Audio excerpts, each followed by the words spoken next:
उस वीडियो में आप चौथा क्वेश्चन बता चुके हैं। अब इस वीडियो में आपको पांचवा क्वेश्चन बताना है, क्या परिमाप 80 मीटर तथा क्षेत्रफल 400 मीटर स्क्वायर के एक पार्क को बनाना संभव है, यदि है तो उसकी लंबाई और चौड़ाई क्या करें। पहले आज का फिगर बना देंगे। नहीं चलिए आज का फिगर बना देते हैं।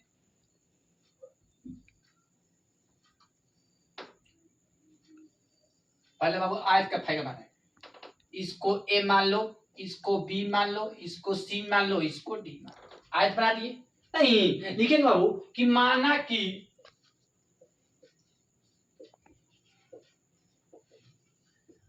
की लंबाई क्या है, x है, तथा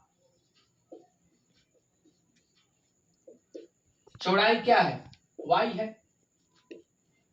माना की लंबाई x है, मतलब x हो गया, और चौड़ाई क्या हो गया, y हो गया। नहीं और उसका परिमाप जो है 80 मीटर है, क्षेत्रफल 400।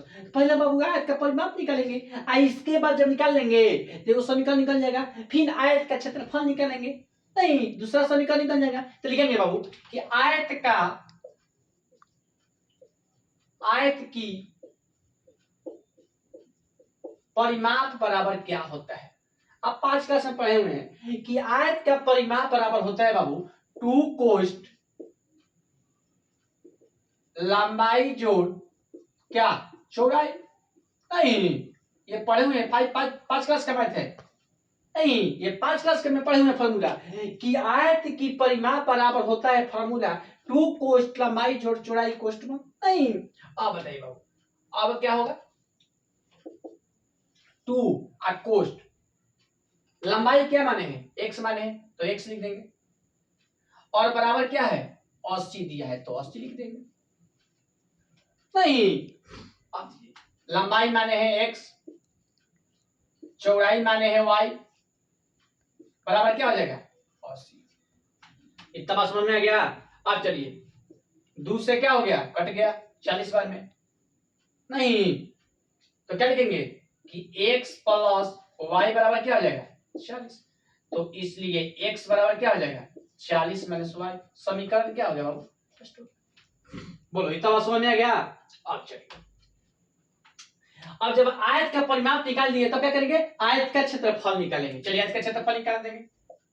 ये शर्त 1 हो गया, इसमें 2 शर्त है, एक शर्त 1 है एक शर्त 2 है। मतलब पहले करें परिमाप निकालिए, इसके बाद तो ये शर्त 1 था बाबू, ठीक है। अब शर्त 2 में चल रहे हैं, ये शर्त 1 लिख दीजिएगा, ये शर्त 1 है, ये आपका शर्त क्या हो गया शर्त 2 हो गया, ठीक है।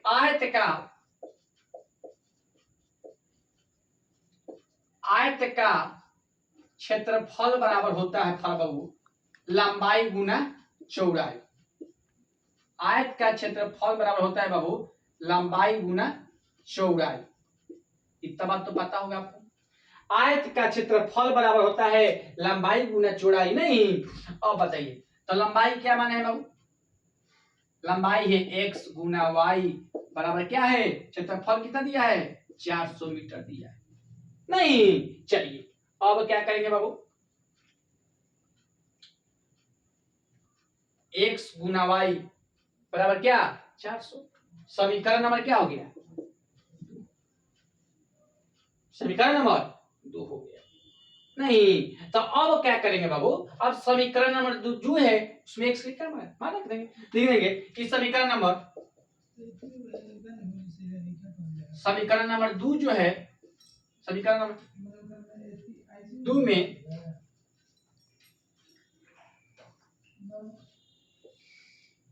समीकरण नंबर 2 में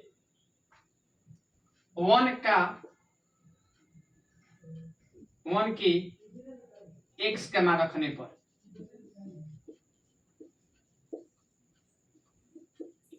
समीकरण 2 में 1 का x का मान रखने पर, नहीं चलिए समीकरण 2 क्या है, x गुना y बराबर क्या है 400 है।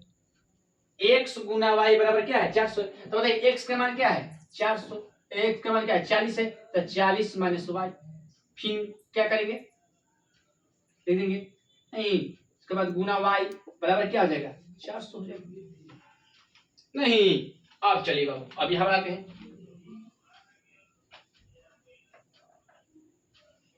चलिए 40y में गुना करेंगे तो आपका 40y हो जाएगा, माइनस वाई स्क्वायर हो जाएगा, माइनस वाई में वाई से गुना वाई स्क्वायर हो जाएगा, बराबर क्या हो जाएगा 400। अब चलिए minus Y square plus 40y, ये प्लस में इधर प्रसारित करेंगे तो माइनस हो जाएगा 400 बराबर क्या 0। अब क्या करेंगे बाबू, अब आपको माइनस कॉमन ले लेंगे, क्या करेंगे माइनस कॉमन ले लेंगे, तो माइनस कॉमन ले लेंगे तो ये माइनस होगा, तो ये आपका प्लस हो जाएगा, ये प्लस रहेगा तो माइनस हो जाएगा, माइनस रहेगा तो क्या प्लस हो जाएगा, बराबर क्या नहीं। तो चलिए ए के माने क्या हो गया बाबू, देखिए द्विघात समीकरण पैटर्न हो गया, तो द्विघात समीकरण फॉर्मूला क्या होता है x square plus B x plus C बराबर क्या 0। ये आपका ए के मान हो गया, ये आपका बी के मान हो गया, ये सी के मान हो गया नहीं। तो चलिए ए के मान आपका क्या हो गया 1 हो गया, कुछ नहीं तो वो छुपा रहता, तो 1 छुपा रहता। बी बराबर क्या हो गया -40, सी बराबर क्या हो गया 400।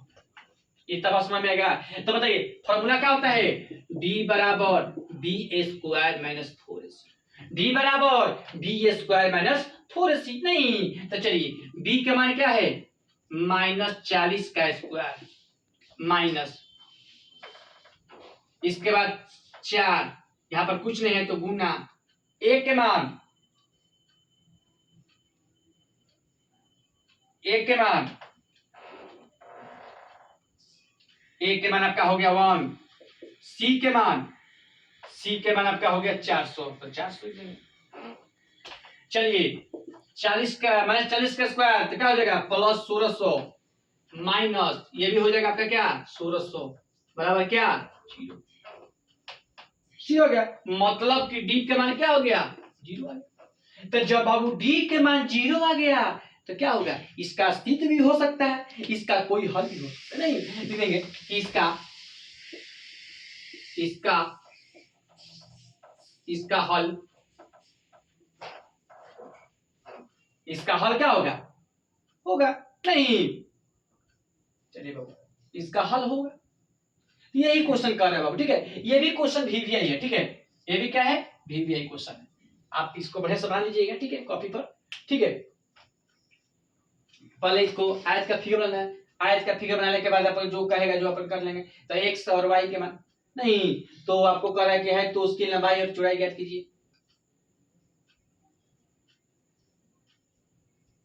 इसके बाद अभी आरुग है, ठीक है, अभी इतना नहीं हुआ है, इसके बाद अभी आरुग है। चलिए ये आपका हो गया, ये यहाँ पर दिया था वहां पर, ठीक है। और डी बराबर क्या लिखा 0 रखें। देखिए चलिए तो लिखेंगे द्विघात सूत्र बराबर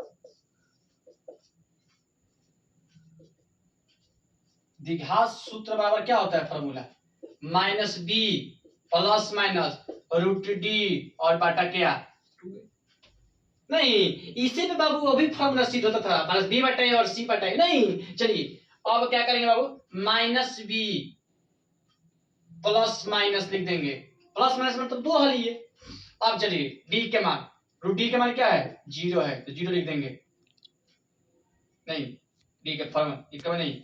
चलिए चलिए इसको पहले मान बिठाएंगे, बी के मान क्या है -40, तो माइनस माइनस प्लस हो जाएगा, प्लस है प्लस माइनस रूट डी, तो रूट डी का मान 0 है और बटा 2, यहाँ पर कुछ नहीं तो गुना, ए के मान यहाँ पर कुछ नहीं तो 1, यहाँ पर लिखेंगे कि ए के मान 1, बी के मान -40 और सी के मान क्या 400 नहीं। चलिए अब क्या करेंगे बाबू, चलिए तो लिखेंगे y बराबर, y के मान क्या आ गया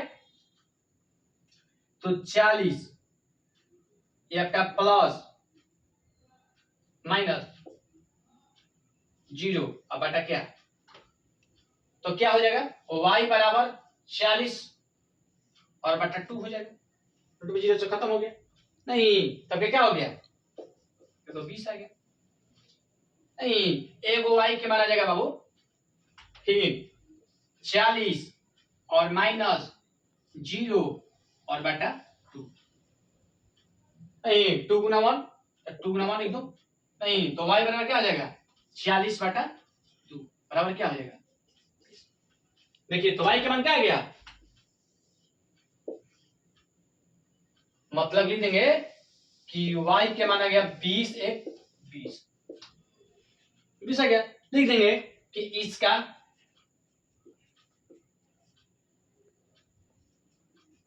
हल यही बाबा का आंसर आ गया होगा। ठीक है, 20 और 20। ठीक है, दो का आपका हो गया होगा। तो ये आपका द्विघात सूत्र का फॉर्मूला है। ठीक है, तो एगो 20 है, एगो 20, बस दो का मान 20। यही बोला था कि कैसे कैसे होता है कि जब मूल वास्तविक जब कैसे होता है, तो ये आपका देख लीजिए हो गया कि जब y के मान दो का जैसे मतलब y के मान एक प्लस में रखो, एगो माइनस में रखो। तो जब एगो प्लस में रखोगे तो मान वही आएगा, जब एगो माइनस में रखोगे तो मान वही आएगा। दोनों सेम बराबर आ गया, तो नहीं जगह मूल वास्तविक होगा नहीं, इसका कोई हल होगा नहीं। तो कैसे कोई करेगा, कैसे हल होता है, तो बता लीजिएगा कि जब एक ही मान y के मान एक ही संख्या आ जाए तो उसका हल होता है। जैसे ये पता है कि आपका कैसे होगा, तो मैं b plus minus, plus minus का मतलब क्या है, दो खाली, एक खाली प्लस में एक खाली माइनस में, एक खाली प्लस में मान रख दो, एक खाली माइनस मान रख दो, और जो आएगा तब का दोनों मान क्या होगा, बराबर आएगा। तो जब मान जब बराबर आएगा तो इसका हल होगा नहीं, इसका अस्तित्व भी होगा नहीं। चलिए